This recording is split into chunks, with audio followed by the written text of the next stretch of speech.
우리들에게 많은 고민들이 있지만 우리가 가장 본질적으로 고민해야 되는, 특별히 신앙적으로 우리들의 영혼의 구원을 위해서 가장 본질적으로 고민해야 될 한 가지가 있습니다. 그건 뭐냐면 지금 내 안에 예수께서 계시는가? 우리는 이 질문을 계속해야 돼요. 점검해 봐야 됩니다. 예수께서 지금 내 안에 계신가? 이 질문을 남에게 물어봐서 되는 게 아닙니다. 제 안에 주님이 계실까요? 물어봐서 되는 게 아니에요. 여러분들 스스로가 확신할 수 있어야 되는 겁니다. 예수님께서 여러분들 안에 계시면요, 그 복잡하지 않습니다. 여러분들 스스로가 그걸 알게 됩니다. 어렵지가 않습니다. 그래서 고린도후서 13장 5절이 이렇게 되어 있습니다. 예수 그리스도께서 너희 안에 계신 줄을 너희가 스스로 알지 못하느냐? 그렇지 않으면 너희는 버림받은 자니라. 이렇게 되어 있습니다. 스스로 알지 못하느냐? 그렇지 않으면 너희가 버림받은 자라 그랬어요. 자, 많은 분들이 이런 말씀들이 많아요. 요한복음에도 그렇게 나와 있잖아요. 내가 예수님 안에, 예수님께서 내 안에. 이런 얘기들이 참 많은데 이거를 스스로 질문하는 것을 두려워합니다. 그리고 조용히 덮어두고 그냥 그러고 신앙생활을 하는 거예요. 지금 정말 내 안에 예수님께서 계실까? 이거를 우리가 질문을 해봐야 되고, 그렇다면 그 증거는 뭔가? 이거는 그렇게 중요하지 않습니다. 여러분들 스스로가 알게 됩니다. 그러나 더 중요한 건 뭐냐면 어떻게 하면 예수님께서 내 안에 계실 수가 있을까? 그리고 어떻게 하면 오히려 주님께서 내게서 떠나실까? 어떻게 해야지 주님께서 내게 계속해서 머무르고 계실 수가 있을까? 우리는 이 질문이 참 중요한 겁니다. 저는 어렸을 적에요, 정말 인간 내면의 심연을 봤습니다. 제가 초등학교 2학년 때였는데 옆집에 친구가 있었어요. 그런데 어느 날 이 친구 어머님께서 이제 같이 저기 해수욕장에 놀러 갈래? 해가지고 이 친구랑 그 어머니랑 저희 어머니 이제 허락을 받아서 저랑 셋이서 이제 시외버스를 타고 한참을 가가지고 어느 저기 동해에 이제 바닷가를 이제 가게 된 거예요. 한 울산 조금 위쪽이었나? 대충 제 기억에 그런 것 같습니다. 그런데 거기서 수영도 하고 모래성도 쌓고 재밌게 그렇게 놀았어요. 그런데 한 4시쯤 됐던 것 같은데 이게 뭔가 이렇게 이제 해가 뉘엿뉘엿 이제 넘어가려고 이제 그렇게 되잖아요. 그래서 이제 집으로 돌아가자 하고 그러고 나왔어요. 그런데 보니까 그 버스를 타려고 사람들이 이렇게 줄을 쫙 이렇게 서 있더라고요. 근데 사람들이 말을 하는데 보니까 이번이 이제 막차라는 거예요. 그 눈빛이 다들 달라져요. 사람들은 많은데 이제 이게 버스가 이제 저기서 이제 오는데 그게 막차인 거예요. 그래갖고 그 막차를 타려고요, 다들 난리가 났어요. 그래서 그때는 여러분들 기억나시겠지만은 정원이 초과되든 말든 간에 입석으로 해가지고 잔뜩 끼어갖고 그러고 타고 그러지 않았습니까? 그래가지고 제가 어떻게 해서든지 저 막차를 내가 타야겠다, 나 구원받아야겠다 해가지고 그 버스를 어떻게든 들어가가지고 들어가니까요, 이게 밀리는 거예요. 막 뒤에서 막 밀잖아요. 아저씨들이 밀려 들어와서. 그래갖고 저 3분의 2 정도 이렇게 뒤로 밀려버렸어요. 그래갖고 어떻게든 탔다. 그리고 이제 정신을 차리고 창문 바깥을 딱 보니까 벌써 친구랑 친구 어머니가 바깥에 있는 거예요. 제가 급하게 이렇게 타려다 보니까 분명히 내 뒤에 있었는데 저만 타버리게 된 거예요. 그리고 그 순간에 그냥 버스는 출발을 해버렸어요. 그래갖고 한참 1시간 넘게 갔죠. 한참을 그렇게 가가지고 그리고 시외버스 터미널에 그렇게 도착을 했습니다. 그러고 난 다음에 초등학교 2학년이니까 이거 어떻게 해야 되지? 이게 그때 기억을 더듬어서, 그때 왜냐하면 그 집이 제가 익숙했던 원래 살던 그 집은 아니었기 때문에 기억을 더듬어가지고 그래 저쯤에 그 시내버스 타는 거기 정류장이 있었던 것 같아. 그래가지고 그쪽으로 이렇게 한참을 걸어가가지고 거기서 어떤 버스를 타야 되는지 하나하나 조그만 게 다 물어보고 그러고 난 다음에 그리로 이제 갔어요. 그래서 한참을 또 시내버스 타고 가서 거기가 좀 외진데였거든요. 그래서 거기서 내려가고 또 한참을 걸어가야 돼요. 논밭을 지나가서. 그렇게 걸어서 이제 집으로 도착을 했습니다. 얼마나 제가 걱정이 됐는지. 왜냐하면 이 마음에 죄책감이 있는 거예요. 나만 타고 왔구나. 나만 막차 타고 왔구나. 그리고 집으로 갔는데 보니까 웬걸요, 그 친구랑 친구 어머니가 이미 기다리고 있었던 거예요. 이제 택시를 타고 온 거죠. 막차를 놓쳤으니까. 그러니까 다들 그냥 저 때문에 난리가 난 거예요. 왜냐하면 이 조그만 게 저 외지까지 가가지고 혼자 버스 타고, 그리고 당신 무슨 핸드폰 있습니까? 연락이 됩니까? 초등학교 2학년짜리가. 그리고 제가 얘기했지만은 저희 최씨 집안에는 아예 사돈의 팔촌까지 남자가 유일하게 혼자 한 거예요. 그게 얼마나 이게 귀합니까? 근데 이 아이가 사라져버린 거예요. 그러니까 막 제가 오니까 왔다고, 우리 성렬이 왔다고 난리가 났어요. 근데 제 마음은 이게 너무 무거운 거예요. 왜냐하면 혼자 버스를 타고 그 순간에, 이게 아직도 기억이 나는데, 인파에 밀려갖고 뒤로 이렇게 밀려나서 버스가 딱 출발하는 순간에 그렇게 말할 수가 있었어요. 아저씨, 저 혼자 탔어요. 이렇게 말할 수 있었는데 그 용기도 없었어요, 사실은.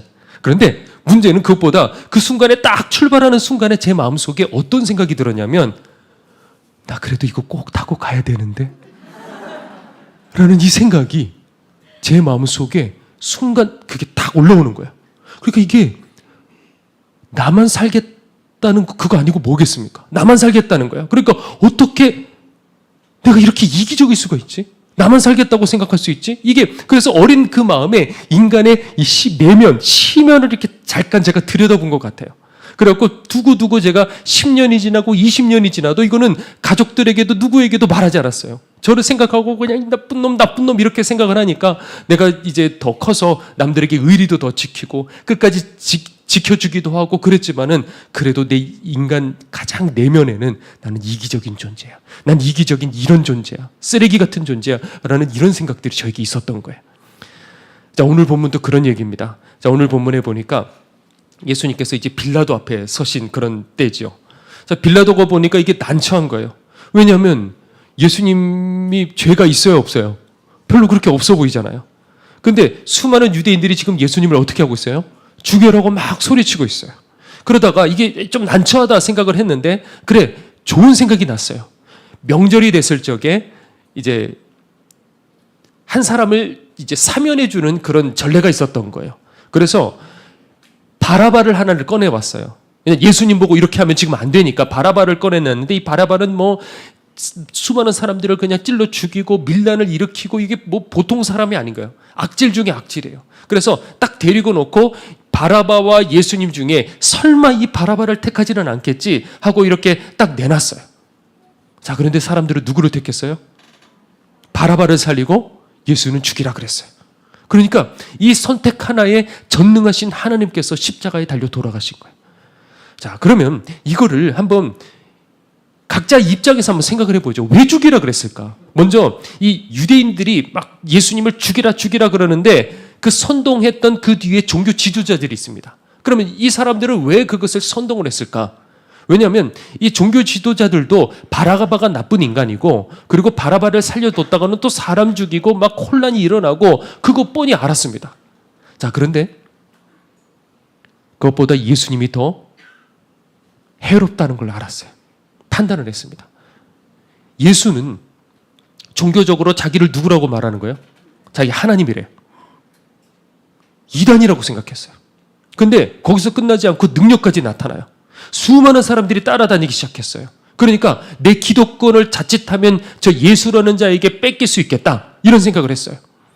그리고 그것뿐만이 아니라 정치적으로도 저 예수라는 자가 지금 수많은 사람들이 이렇게 밀려들어 같이 이렇게 따라다니기 시작하는데, 저러다가 저 예수를 통해서 밀란이 일어날까? 그게 두려웠어요. 그러면 반란이 일어나잖아요. 그러면 로마가 가만히 있지 않고 피바람이 부는 거예요. 그래서 이미 예수님 전후에 자기가 메시아다, 난 메시아다라고 주장했던 사람이 한 100여 명 조금 더 돼요. 그런데 바로 전에도 그런 일이 있었는데, 자기가 예수라고 주장해가지고 십자가에 매달고 죽이고 뭐 이런 잔인한 것들을 사람들이, 애들까지 다 봤어요. 그런데 또 그 일이 일어나면 안 된다. 그러면 우린 큰일 난다. 그래서 그 생각이 강했던 거예요. 그래서 저 예수를 죽여야 된다, 그렇게 생각을 했던 거예요. 왜? 누구 살려고? 나와 내 가족과 우리 나라 살라고, 우리 민족이 살려고 저 예수는 죽어야 된다, 이렇게 생각을 한 거예요. 정말 공교롭게 이 사람들이 그렇게 걱정했던 것처럼 예수님 승천하신 30년 후에 정말 밀란이 일어나고, 그리고 결국 로마에 의해서 예루살렘에 포위당해서 그리고 사람들이 다 죽어버렸어요. 자, 그러면 또 여기에 관여된 인물이 또 누굽니까? 빌라도죠. 그렇죠? 자, 빌라도 입장에서 한번 생각을 해보죠. 자, 빌라도는 제가 예전부터 어렸을 적부터 성경 봤을 적에 이 사람 좀 억울하다. 왜냐하면 기독교 역사상 2000년 세월 동안에 전 세계 기독교인들이 뭘 외우냐면 사도신경을 외우는데 그때 빌라도가 예수님 죽인 인물로 계속 그렇게 하잖아요. 그런데 제가 성경을 봤을 적에 오늘 본문을 봤지만은 좀 우유부단해 보이는 것 같지만은 예수님이 죄가 없다라는 걸 알고 좀 살려보려고 그래도 바라바를 내세운 인물이란 말이죠. 자, 그런데 여러분들 빌라도가 그런 인물이 아니고 실질적으로 역사를 파보면요, 진짜 교활한 인물입니다. 이제 총독으로 이제 부임이 됐어요. 그러자 이제 부임되자마자 유대인들이랑 충돌이 일어납니다. 어떻게 처음에 했냐면 성전 안에다가요, 로마의 신들의 형상을 새긴 금방패를 이렇게 걸어놨어요. 그러니 이게 유대인들이 발끈하죠. 그래서 폭동들이 일어납니다. 그리고 그 다음에 어떻게 되냐면 예루살렘이 물이 부족해서 이제 수로 공사를 하는데 이 공사하다가 돈이 부족했어요. 그래서 어떻게 했냐면 성전 안에 있는 이 금고를 털어버렸어요. 그러니까 또 사람들이 시위가 일어나고 난리가 나니까 군사들을 조용히 풀어놔서 몽둥이를 갖고 그 사람들 사정없이 다 죽였어요. 그래가지고 그 일로 인해서 로마 황제에게 너 옐로 카드야. 지금 그 상태인 거예요. 그러니까 지금 몸살이고 있는 상태인 거예요. 그런데 지금 사람들은 어떻게 하고 있어요? 예수 죽여라. 그러고 있는데 안 돼! 이렇게 했다가 또 폭동이 일어나기 시작하면 이게 걷잡을 수 없어서 누구 모가지가 나가는 거예요? 자기 모가지가 나갈까 봐. 자기 자리 뺏길까 봐. 그래서 결국 예수님을 죽음으로 내주게 된 거예요. 그러니까 결국 빌라도도 나중에 보면요, 유대인들이랑 또 갈등이 일어나서 폭동이 일어나고 그러고 이제 황제에게 잘리게 됩니다. 자, 이 공통점이 뭘까? 예수님께서 십자가에 달려 돌아가시게 된 이 공통점이 뭘까? 그건 다른 거 아닙니다. 내가 살기 위해서 예수님을 십자가로 내몰아버린 거예요. 내가 살기 위해서. 자, 사람들은 그런 겁니다. 그들만 그럴까? 그렇지 않아요. 내게 유익이냐 손해냐에 따라서 선악이 나뉩니다. 평상시에는 도덕 윤리적으로 판단 잘해요. 우리들 다 그렇게 합니다. 뭐가 성경적이고 뭐가 옳은지 잘 압니다. 그런데 거기에 내가 연루되기 시작하면 사람들이 판단력이 이렇게 흐려지기 시작합니다. 돈 문제 걸리고요. 당장에 내 생존권이 걸리고요. 그러면 그때 성경에 뭐라고 되어 있느냐 찾아보는 사람 별로 없어요. 그냥 내가 내 욕구대로. 당장에 여러분들 뭔가 붙잡기만 하면 큰 이익이 여러분들에게 다가와. 그런데 그게 성경적이지가 않는 거예요. 붙잡기만 하면 여러분들 그냥 3대가 그냥 편안하게 살 수 있어요. 근데 그 붙잡으면 우리 주님 좋아하시는 거 아니에요. 그러면 어떻게 사람들은 작업을 하냐? 그걸 어떻게 해서든지 성경적인 근거를 대가지고 안 되는 걸 억지로 끼워 맞춰다가도 결국에 그거를 취해버리는 게 그게 인간이에요. 술 문제 가지고 사람들이 이게 성경에 정확하게 기록되어 있어요. 한번 쭉 찾아보셔요. 술에 대해서만. 그런데 그 많은 구절줄 중에 뭐만? 술 취하지 말라. 요 하나에만 집착을 하는 거예요. 그런 사람들의 욕망을 아니까 어떤 설교자들은 그 달달하게 그냥 귀에 맞춰주는 그런 설교의 사람들은 거기에 또 끌려가는 거예요. 자, 객관적으로 예수님은 선이에요. 그리고 바라바는 뭐예요? 악이잖아요. 자, 그런데 내게 악이 되면 내게 해가 되면 아무리 차라리 바라바를 선택하는 한이 있다 하더라도 예수님을 죽이는 게 이게 인간의 심리인 거예요. 신앙을 가졌다는 유대인들도 그리고 말씀을 가르친다는 종교인들도 결국에는 결국 가봤을 적에 십자가 앞에 갔을 적에 다 자기의 유익을 따라버렸어요. 바라바는 다른 말로 다른 이름으로 내 유익인 거예요. 그리고 그 결과는 뭐예요? 십자가예요. 가룟 유다도 마찬가지죠. 12제자 반열까지 들어갔어요. 열정적으로 예수님 따랐어요. 그런데 그는 어느 순간에 가만히 따르다가 보니까 저 예수님이 내 나라와 민족을 살릴 그런 메시아 같아 보이질 않아요. 다른 제자들은 이게 좀 배운 게 없어가지고 이게 순진해가지고 그냥 따라다니는 거예요. 그런데 가룟 유다는 똑똑한 인물이었거든요.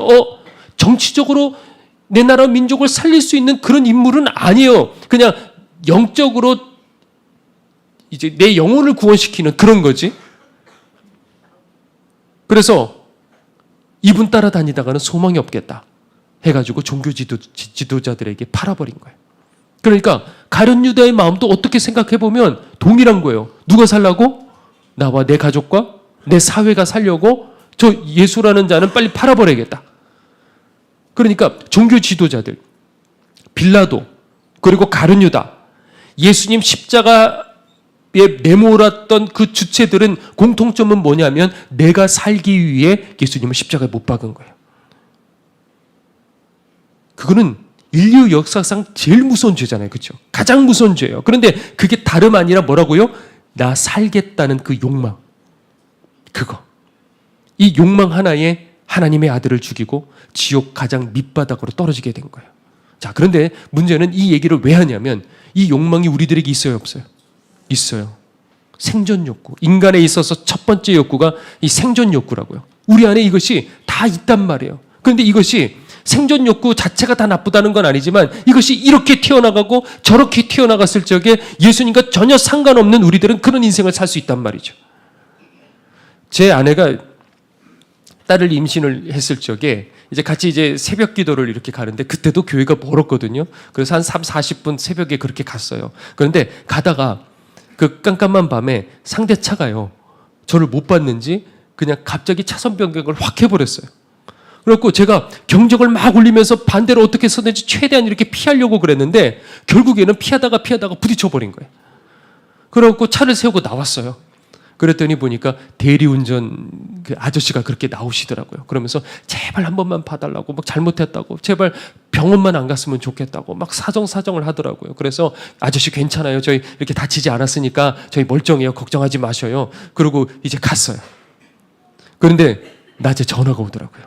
근데 그새 막 사정하던 그 목소리랑 전혀 다른 목소리로 뭐라고 그러냐면 우리 쪽 3명인데 우리 쪽 3명인데 병원 가서 우리들 입원해야 되겠다고 딱 이렇게 얘기를 하는 거예요. 이걸 계산을 한 거죠. 그런데 또 이해득실을 또 계산을 해본 것 같아요. 왜냐하면 우리도 하나, 둘, 3명 이 계산을 했던 것 같아요. 그래가지고 다시 전화가 왔어요. 안 하겠다고 그러는 거예요. 그러더니 그 다음에는 좀 잘 끝날 줄 알았어요. 순진해서. 근데 과실료를 어떻게든 줄여보려고요. 소송을 또 걸었어요. 그래갖고 그 사건이 해결되기까지 2년이 넘었던 것 같아요. 그러니까 그게 저는 또 그거 갖고 또 목사가 맞소송을 하겠습니까? 그냥 내버려 뒀죠. 그랬더니 결국에는 소송하는 쪽으로 돼서 자꾸 이런 쪽으로 여러분들이 밝으시면 안 되는데 소송하는 쪽으로 해가지고 결국 과실료이 이제 뭐라고 그래야 되나요? 더 나오게 돼버린 거죠, 제가. 그러니까 이게 왜 그럴까? 왜 이런 일들이 우리가 살다가 보면 이런 일들을 겪게 되는데 왜 그러냐면 남이 어떻게 되든 상관이 없는 거예요. 그 순간에 내가 위기를 모면하고 나 자신만 잘 되면 된다는 이런 마음 때문에 자꾸 이런 일들이 일어나는 겁니다. 그러니까 이게 바로 인간의 본능의 모습인 거예요. 어떤 목사님은 은퇴하실 적에 교회가 감당할 수 없을 정도의 은퇴금을 달라고 그렇게 하게 된 거예요. 그걸 성도들이 알았어요. 그래서 교회가 막 난리가 나기 시작을 했습니다. 어떤 목사님은요, 마지막에 아들을 세습하려고 한 거예요. 그러니까 또 교회가 난리가 났어요. 그리고 어떤 목사님은요, 은퇴하시기 전에 이성 문제가 이게 또 드러나게 된 거예요. 그래서 또 난리가 났어요. 아마 이런 얘기들을 아마 다 들어보셨을 거예요. 새삼스럽지 않은 이런 일들이 너무 많이 부끄러운 건데 이런 일들이 일어나요. 그런데 저에게 충격적이었던 게 뭐냐면 이 3가지 사건들을 봤을 적에 그 목사님이 원래부터 좀 그럴 수 있겠다 이렇게 조금 타협했다 이런 목사님이 아니라 정말 청렴하시다. 예수밖에 없는 분이시다. 어떻게 연세가 되셨을 적에 저렇게 사실 수가 있을까? 그렇게 생각을 했는데 알고 보니까 그렇게 무너져 버린 거예요. 그래서 제가 충격을 받았던 그런 사건들이에요. 왜 그럴까? 왜 그랬을까? 자, 예수님 믿는 신앙, 성경 지식, 교회 생활 이런 것들과 별개로 내 안에 살고자 하는 이 자아의 본능이 부풀고 있었던 거예요. 그러니까 여러분들도 잘 살펴보셔야 돼요. 지금 성경을 알고 십자가 신앙을 알고 찬양을 뜨겁게 하고 그것과 전혀 별개로 이 살고자 하는 이 가장 기본적인 욕망이 점점 부풀어 오라서 내가 살아야 돼. 내가 나를 지켜야 돼. 이게 강하게 부풀어 오르는 거예요. 그런데 그게 누구보다도 예수님보다도 더 위로 올라가 버린 거죠. 어느 순간 이 욕망과 싸우지 않게 돼버린 거예요. 우리는 내가 누구인지 알아야 돼요. 제 딸이 어렸을 적인데 이제 아주 어렸을 때죠. 자다가 깼는데 보니까 애소리에 우는 소리에 깼어요. 와 하고 막 우는 거예요. 얼마나 막 집안이 떠내려가려 막 와 이렇게 우는데 깨고 보니까 방 안이 물바다가 됐어요. 어떻게 됐냐면 얘가 목이 말랐는지 먼저 깬 거예요. 그런데 아빠가 먹던 그 2리터짜리 이 생수통을 이제 본 거예요. 그래갖고 기어가가지고 그거를 품 안에 이제 끌어안았어요. 그리고 옆에서 봤나 봐요. 이 뚜껑을 이렇게 해갖고 그거를 땄어요. 따고 난 다음에 그거를 이제 먹으려고요. 아빠가 먹듯이 이렇게 먹으니까 이거를 이렇게 뒤집었어요. 뒤집는 데까지는 한 거야, 이 애기가. 그런데 물이 콸콸콸콸콸 이제 나오기 시작하는데 이거를 제어하지 못하고, 하니까 이게 그냥 방바닥이 다 그 물바다가 돼버렸어요. 자, 나는 할 수 있을 거라고 생각했죠. 아빠처럼. 그런데 현실은 그렇지가 않은 거예요.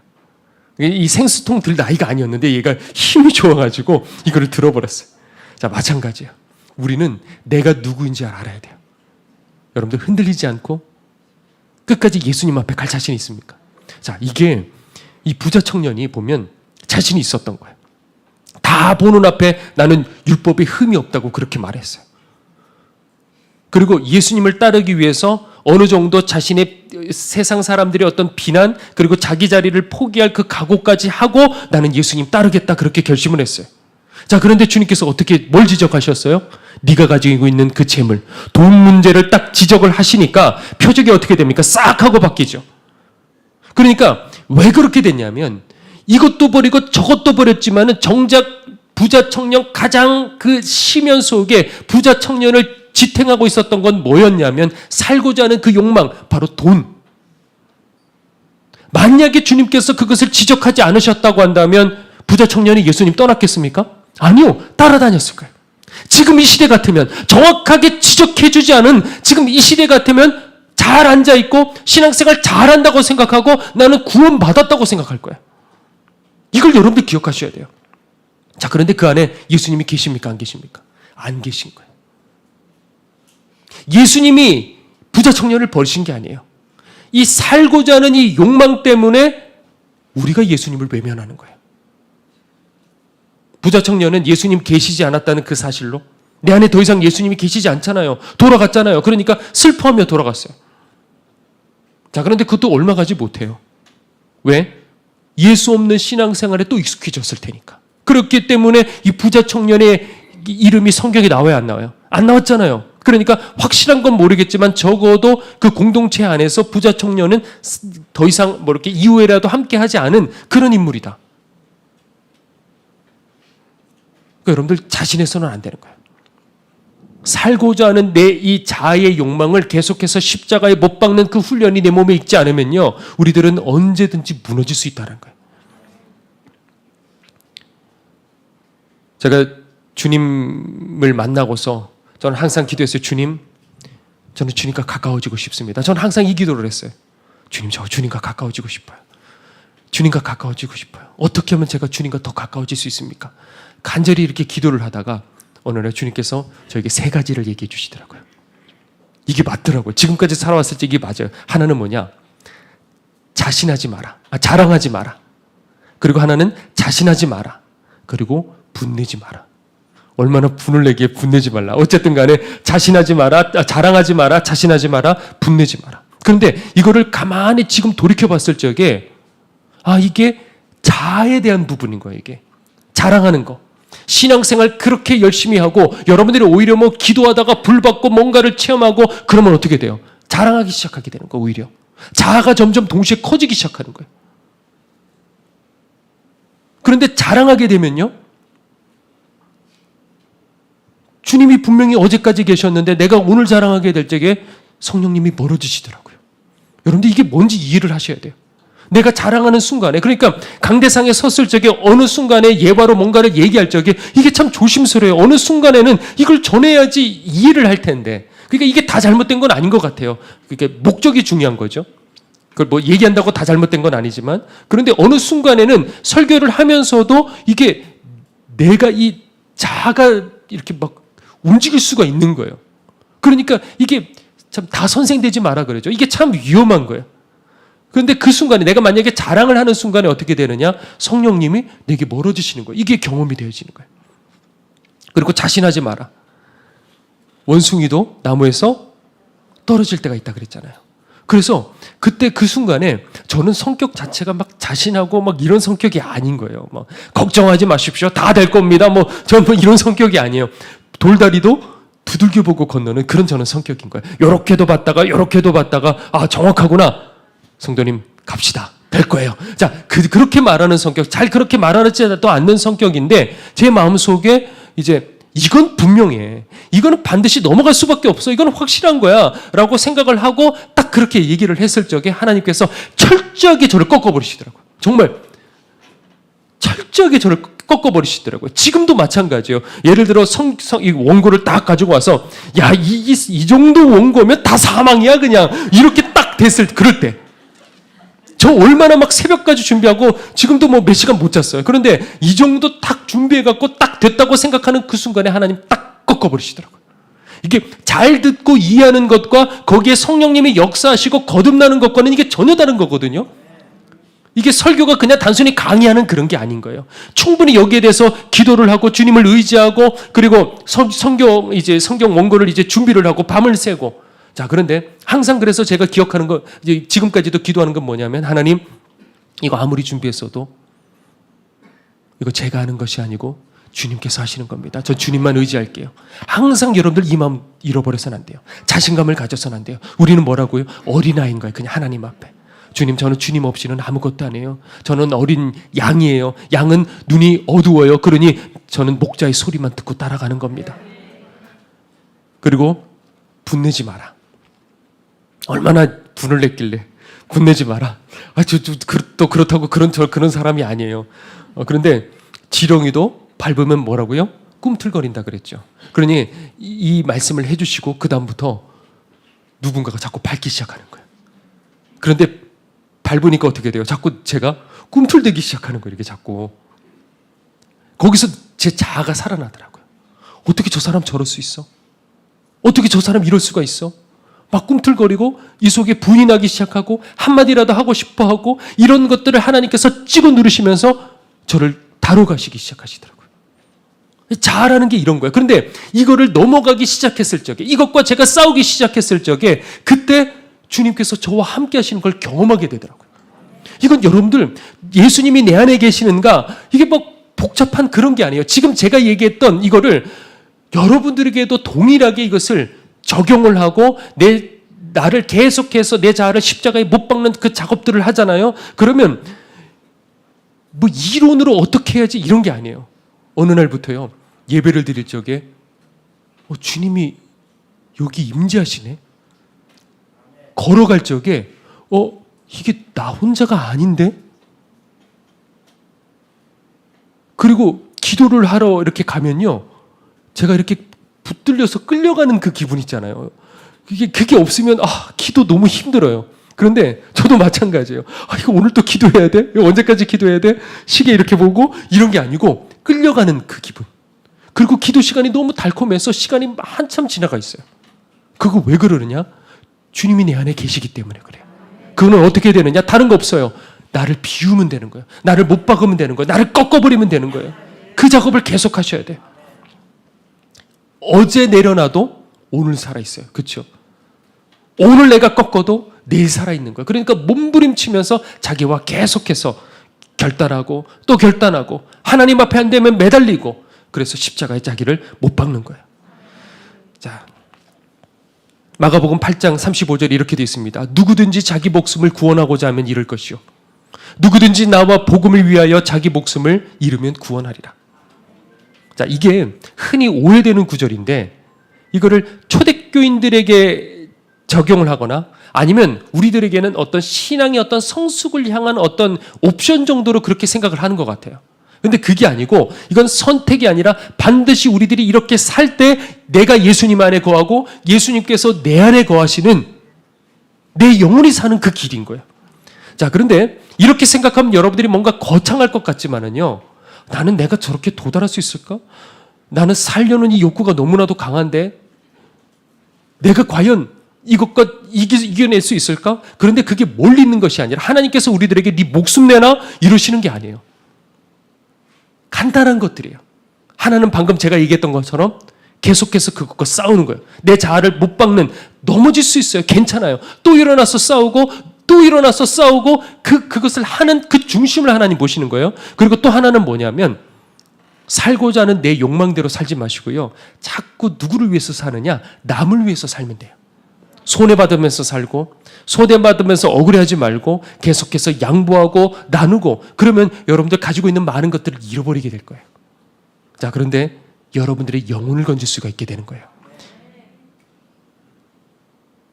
왜냐하면 계속해서 나누다가 보면 이게 내 시선이 나를 향하지 않고 누구를 향하게 돼 있어요? 상대방을 향하게 돼 있거든요.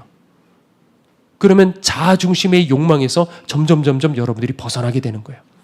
박보영 목사님께서 이제 처음 이제 주님을 만나시고 난 다음에 이제 그때는 다락방에 계셨어요. 그런데 그때 이제 차전도사님께서 21일 단일 금식 기도를 하자 해가지고 이제 금식을 이제 시작하시는데 그냥 뭐 하루 종일 새끼 다 이제 금식을 하시는 거죠. 그런데 한 18일인가 한 19일쯤 됐을 적에 한 가난하기 짝이 없는 그 할머니를 다락방에서 이제 만나게 된 거예요. 그런데 이 할머니가 목사님을 보더니 막 얼굴을 이렇게 만지면서 야, 어떻게 내 아들 이렇게 닮았나 막 그러시면서 뭐 너무 좋아하시는 거예요. 내 아들을 이렇게 닮았나 그러니까 목사님이 아예 얼굴을 이렇게 대드렸대요. 실컷 만지라고.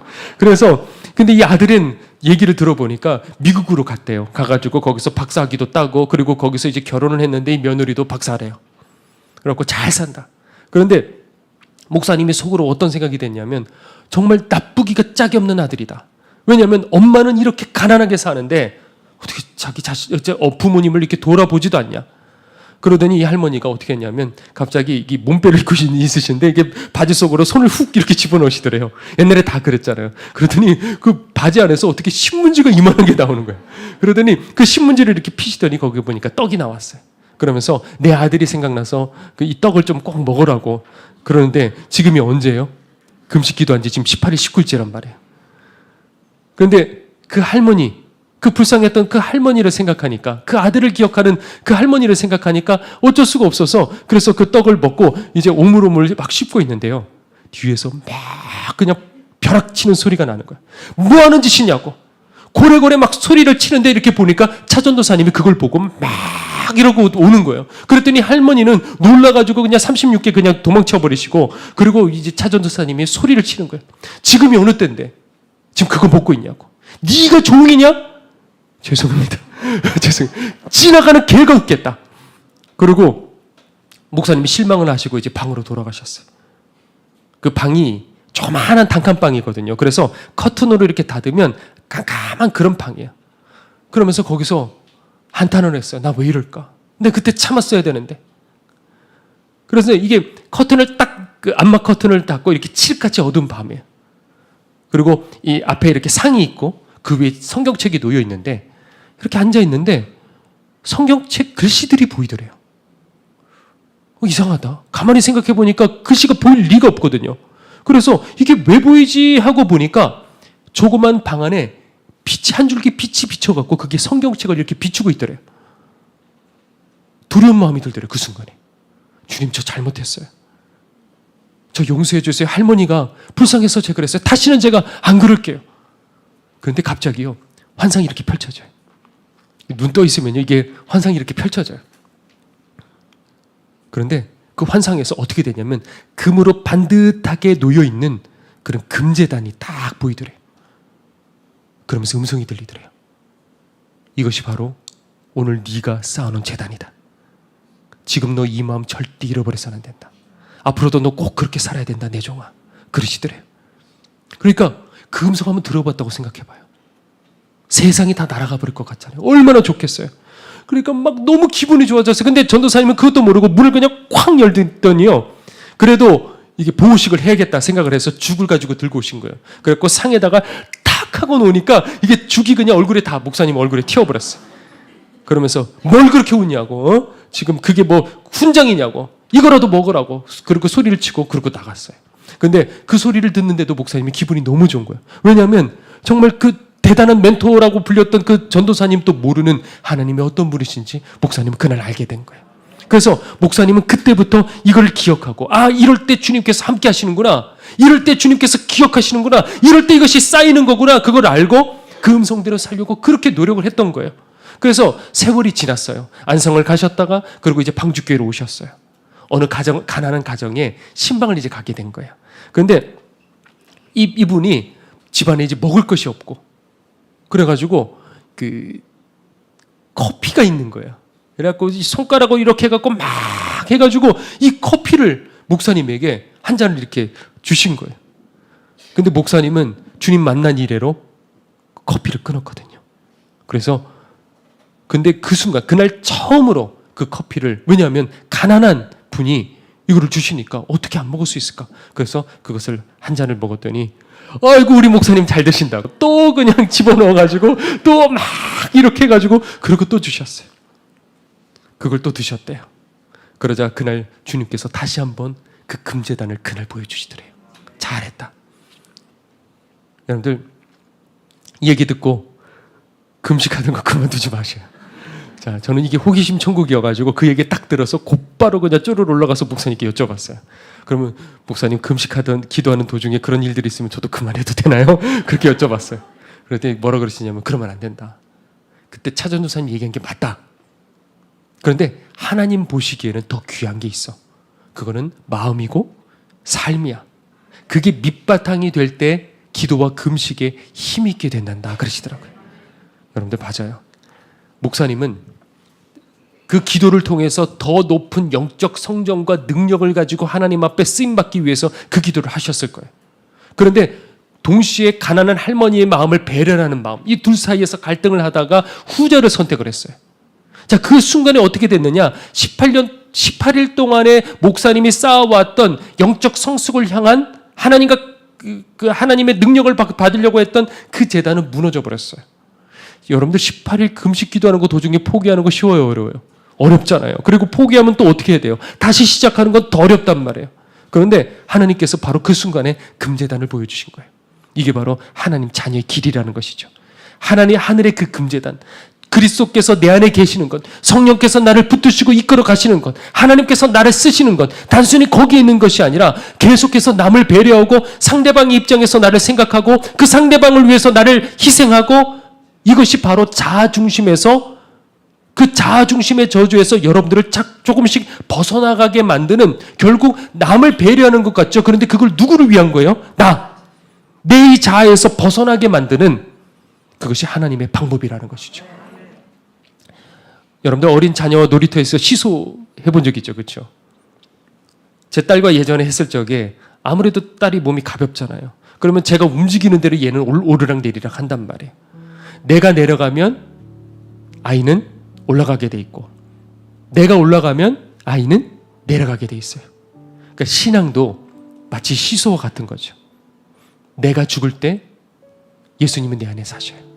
내가 겸손해져서 내려갈 때 주님께서는 올라가셔요.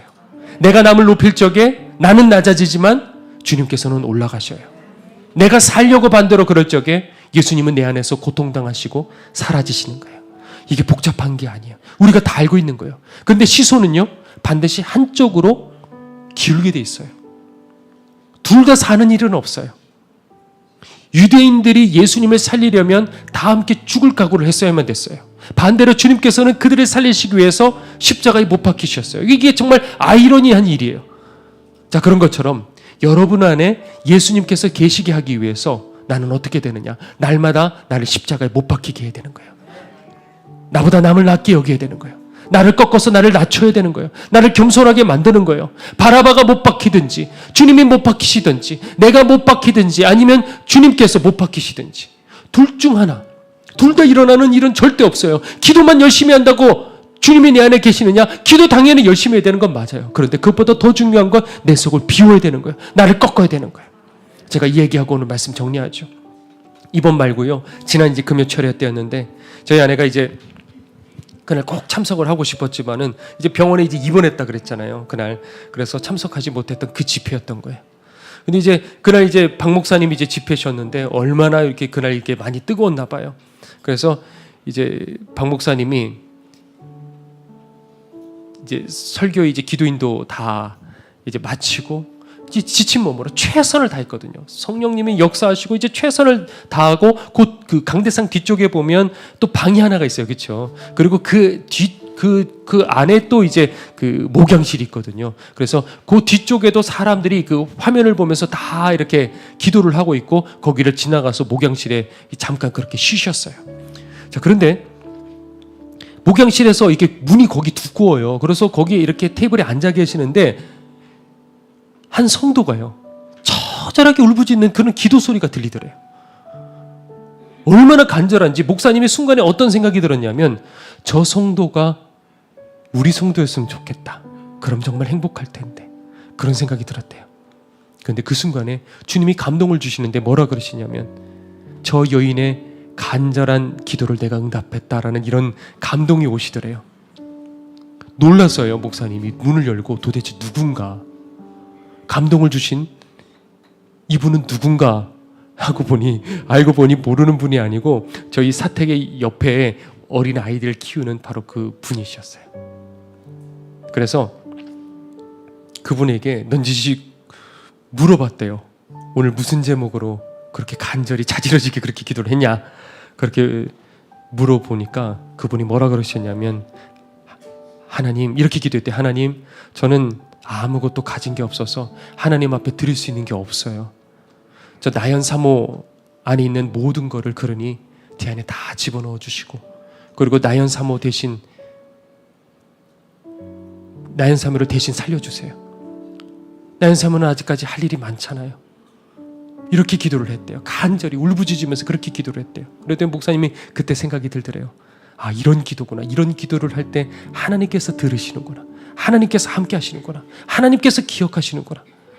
그리고 며칠이 지났어요. 저희가 이제 중간에 이제 패시티라고, 이게 암이 몸에 얼만큼 이제 전이되어 있는지 그게 이제 패시티라는 걸 이제 찍으면 그게 나오거든요. 근데 그거를 맨 처음에도 찍었어요. 들어가자, 입원하자마자. 근데 그때는 사실 보면 결과를 보여주지를 않았어요, 사실. 그런데 이번에 찍고 난 다음에 그제서 이제 알게 됐어요. 처음에 찍어준 거를 제가 그때 12cm인가 뭐 10cm인가 그랬다 그랬잖아요. 그거는 패시티를 찍어서 본 게 아니고 MRI 맨 처음에 찍었을 적에 그거를 이렇게 분석을 해보니까 한 12cm 정도였다 그러더라고요. 그런데 패시티를 먼저 찍은 그 장면을 이제 보여주는데요, 12cm도 아니고 뱃속에 다 차 있더라고요. 이게 찍었는데 보니까 시꺼멓게 이렇게 돼 있는데 싹 전부 다 이렇게도 돌려보고 저렇게도 돌려보는데 이미 꽉 차고, 여기 목덜미 이 주변에 목이며 이런데 뭐 팔이며, 그리고 심지어는 뇌 바로 밑에까지 이게 암덩어리가 이렇게 있더라고요. 근데 그걸 그때 봤었으면 아마, 그래서 안 보여준 거죠. 아마 살겠다는 그런 것들이 좌절됐을 것 같아요. 그리고 또 신기한 거는 이게 전이가 안 됐다는 게 또 신기하고, 아, 이게 빠른 시간 사이에서 이렇게 퍼졌구나, 그런 생각이 들더라고요. 그런데 요번에 찍은 것하고 이렇게 딱 보여주는데 보니까 깨끗한 거예요. 그게 아마 들으셨을 거예요, 금요철야 때.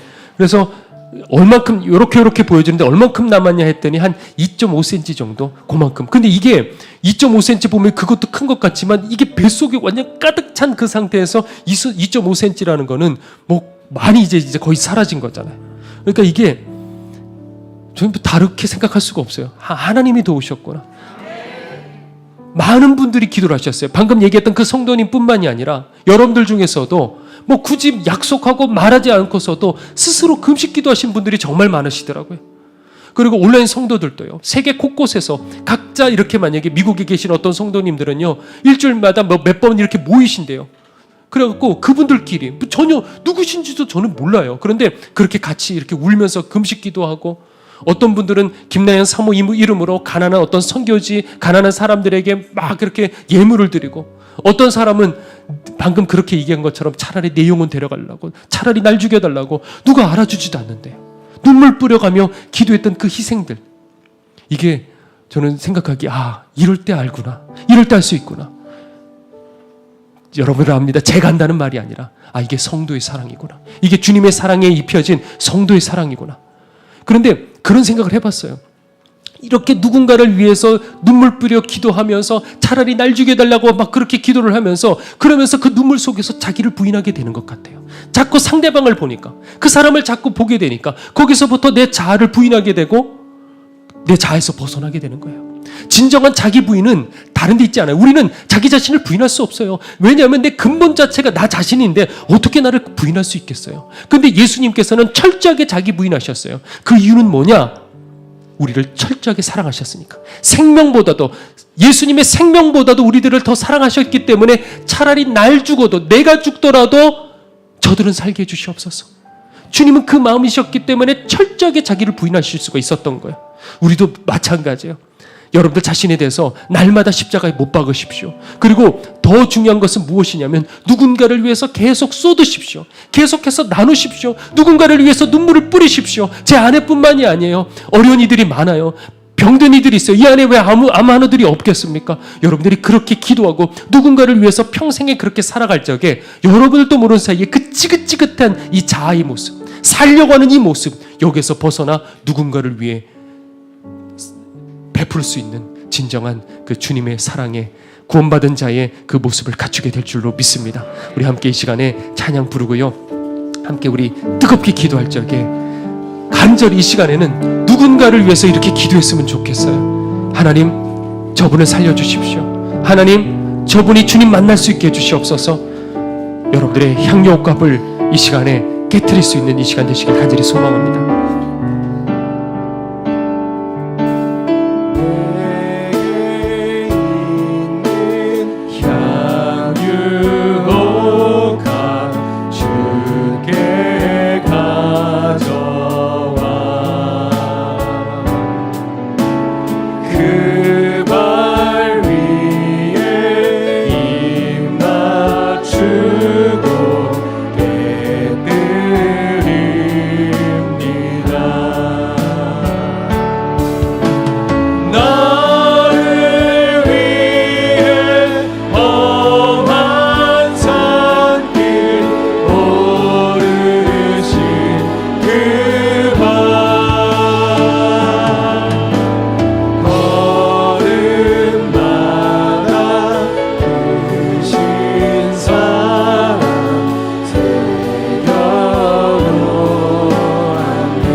마지막으로 부르겠습니다. 주님 다시 이 땅 위에,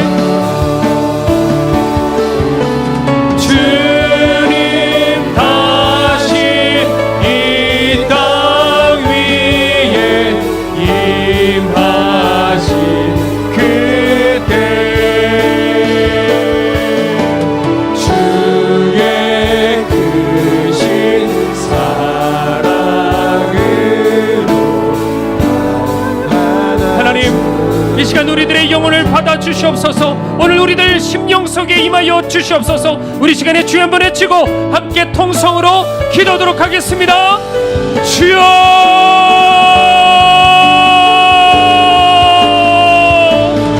하나님, 저희들에게는 주님밖에 없습니다. 하나님, 이 질긴 어제 죽어도 오늘 또 살아나는 이 자아를 오직 십자가에 못 박게 하여 주시옵소서. 그래서 내 안에 나는 죽고 주님만이 사시게 하여 주시옵소서. 더 이상 나를 위해서 살지 않기를 원합니다. 누군가를 사랑하는 예수님의 그 마음이 우리들 심령 속에 임하게 될 때 하나님, 내 자아는, 살고자 하는 내 자아, 내 욕망은 사라지게 되고, 하나님, 남을 먼저 나보다 낮게 여기게 될 때 결국 살게 되는 것은 내 영혼이게 될 줄 믿습니다. 하나님, 이 영적 원리를 우리들이 오늘 이 아침에 깨닫게 하여 주시옵시고, 하나님, 계속해서 나를 십자가에 못 박고 나보다 남을 낮게 여기며 누군가를 위해서 희생하며 누군가를 위해서 눈물 뿌릴 수 있는 우리들의 시선이 이제 더 이상 나를 향하는 것이 아니라 우리 주님처럼 누군가를 향할 수 있는 우리들이 바로 그 사람이 될 수 있게 하여 주시옵소서. 신앙생활 10년을 20년을 해도 하나님, 자기밖에 모르는 종교생활, 예수님 없는 그 부자 청년과 같이 자기 자랑밖에 남지 않는 아버지 버림받은 그 신앙생활 하지 않게 하여 주시옵시고, 하나님, 남들이 알아주지 않더라도 나보다 남을 낮게 여기며 그를 위해서 나를 대신 희생할 수 있는 진정한 거듭난 자, 그 안에 예수 그리스도께서 계신 자, 하나님, 내 향유 끝까지 주님 앞에 드릴 수 있는 그 자가 될 때 하나님, 지금 이 땅에서 주님께서 나와 함께 하시고, 그리고 저 영원한 하나님 나라에서 우리들을 기억해 주실 줄 믿사오니, 주여, 이 진리를 오늘 우리들이 깨닫게 하여 주시옵시고, 이 신앙이 바로 나의 것이 될 수 있도록 주님 반드시 역사하여 주시옵소서.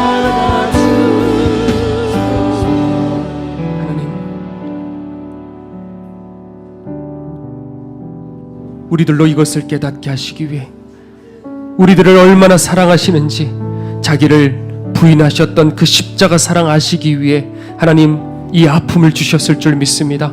하나님, 한 사람을 위해서 많은 이들이 함께 눈물을 흘렸을 적에 하나님, 그 사람이 살아나게 되는 것뿐만이 아니라 아버지, 자아중심이었던 내 영혼조차도 살아나게 되는 것처럼 이제는 하나님, 이 말씀을 저희들이 기억하고 아버지, 누군가를 기억하고 누군가를 위해서 나를 희생하고 누군가를 세워주고 나는 숨어버릴 수 있는 우리들, 더 이상 자아중심에 살고자 하는 내 욕망에서부터 벗어날 수 있는 진정한 이제 그리스도께서 내 안에 계시는 거듭난 신앙생활할 수 있도록 주여 역사하여 주시옵소서. 저 하늘의 문이 열리게 하여 주셔서 하나님, 부자 청년처럼 하나님, 자신감으로 가득 차고 자랑으로 가득 차고 그러나 그 안에 예수 없는 겉껍데기만의 불행한 인생 살지 않게 하여 주시옵시고, 아버지, 아무도 알아주지 않더라도 하나님, 주님께서 아시는, 주님께서 기억하시는 그 거룩한 삶, 주님께서 내 안에 머무르시는 거듭난 인생이 될 수 있도록 반드시 오늘 이곳에 있는 주의 사랑하는 성도들과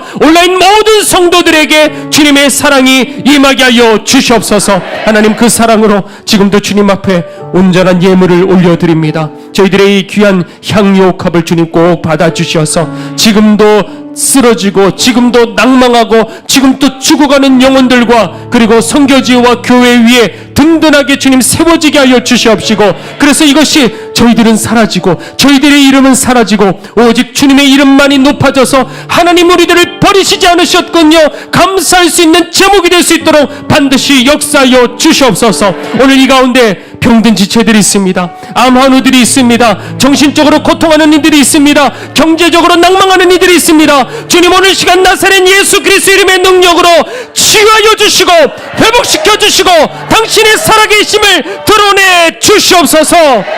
지금은 우리를 위하여 십자가에 달려 돌아가신 예수 그리스도의 은혜와 하나님의 크신 사랑과 성령님의 함께 하심이 오직 내 자아를 십자가에 못 박고 주님만이 드러나시기를 원하는 주의 모든 백성들 머리 위에 지금부터 영원토록 함께 하옵시기를 간절히 축원하옵나이다. 아멘.